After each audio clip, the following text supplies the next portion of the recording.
La estratificación del carbono.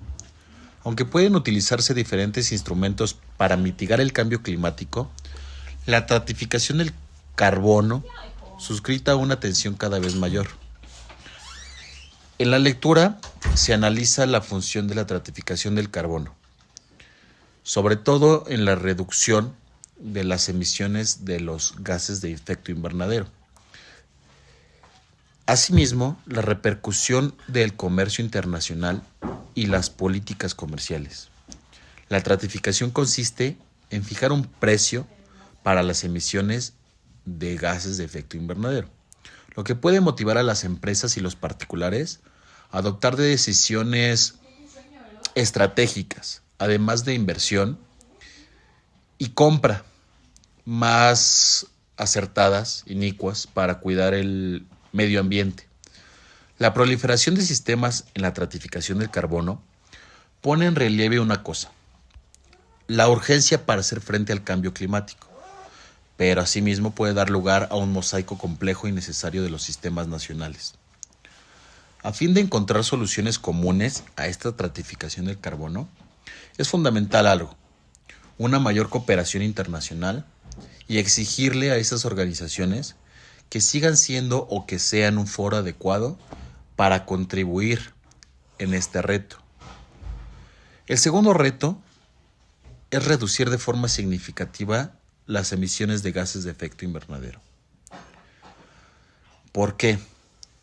Por la celeridad de la globalización, por la celeridad en cómo los países manejan sus políticas públicas, por el tema consecuente a que en las agendas se discuta la urgencia de tener un ambiente o un clima que le permita a la sociedad desenvolverse.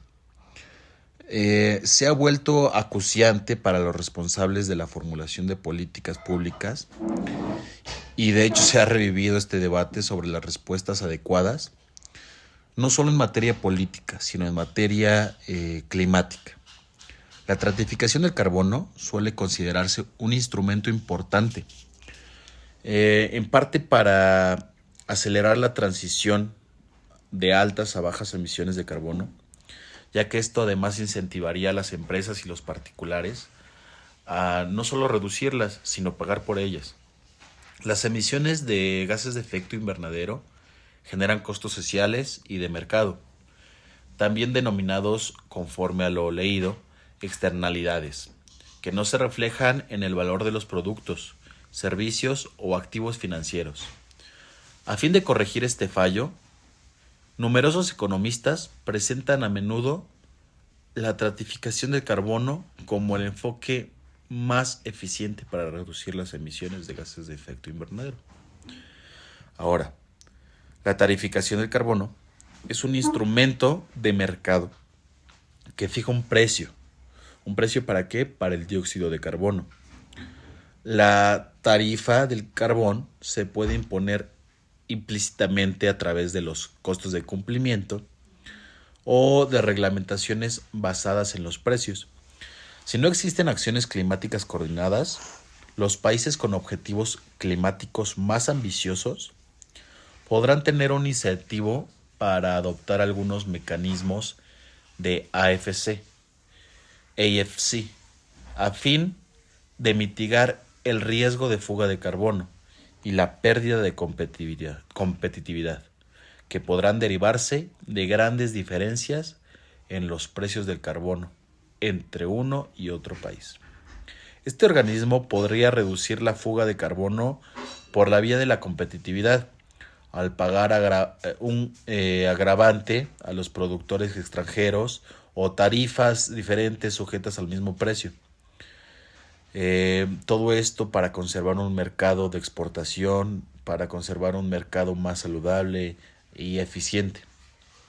El mecanismo de AFC eliminaría cualquier incentivo para trasladar la producción a regiones con un precio del carbono inferior. Constata que la eficacia del AFC para reducir las tasas de fuga es mayor en los estudios que examinaron la fuga de sectores de alta intensidad, de emisiones y expuestos al comercio, ya que son los que presentan mayores tasas de fuga. Además de reducir la fuga de carbono, el AFC también podría limitar la pérdida de competitividad a los productores nacionales en los sectores de alta intensidad de emisiones y expuestos al comercio. Para entrar en conclusión, para fomentar una transición justa a bajas emisiones de carbono, la tarificación del carbono debe tener en cuenta las dificultades con que tropiezan los productores, sobre todo aquellos que disponen de recursos técnicos y financieros limitados, como las microempresas, las pequeñas y medianas empresas, MIPES, y las empresas de los países en desarrollo.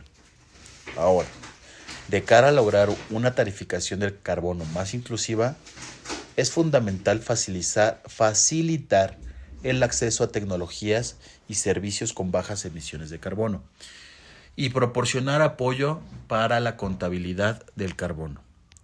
Entrando en conclusiones, es óptimo abrir una discusión a la igualdad. Existe desigualdad en la aplicación global de esta tarificación, ya que no se aplica de manera uniforme en el mundo. A pesar de las agendas, es lo que resulta una cobertura limitada y además poco favorecedora en el mundo globalizado. 2. La variación en precios del carbono. Los precios del carbono son inconsistentes y eso es una consecuencia, ya que entre países y regiones se puede reducir la efectividad de la tarificación, aún conscientes de las estrategias de locales y nacionales. Esto, obviamente, pondría en riesgo el cambio climático. Hablando de riesgos y entrando a la tercera parte, el riesgo de fuga de carbono.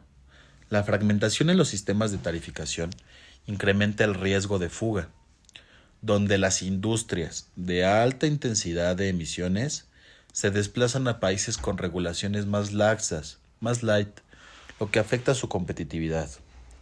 El impacto en sectores intensivos, los sectores con altas emisiones y expuestos al comercio, son los más afectados por la falta de armonización en las políticas de tarificación de carbono, lo que le supone mayores desafíos económicos.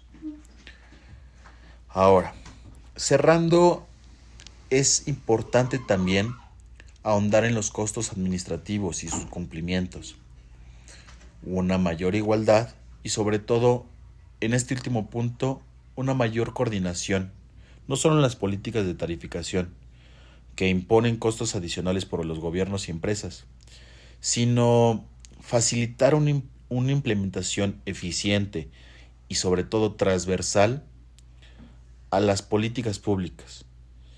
Una tarificación homogénea a nivel global. La falta de armonización en esta tarificación del carbono a nivel global genera muchas consecuencias, como es la desigualdad. Es necesario que las industrias mejoren sus políticas públicas y sobre todo cuidar el medio ambiente, sobre todo cuidar las operaciones y sobre todo construir un mundo con mayor conciencia social. Gracias.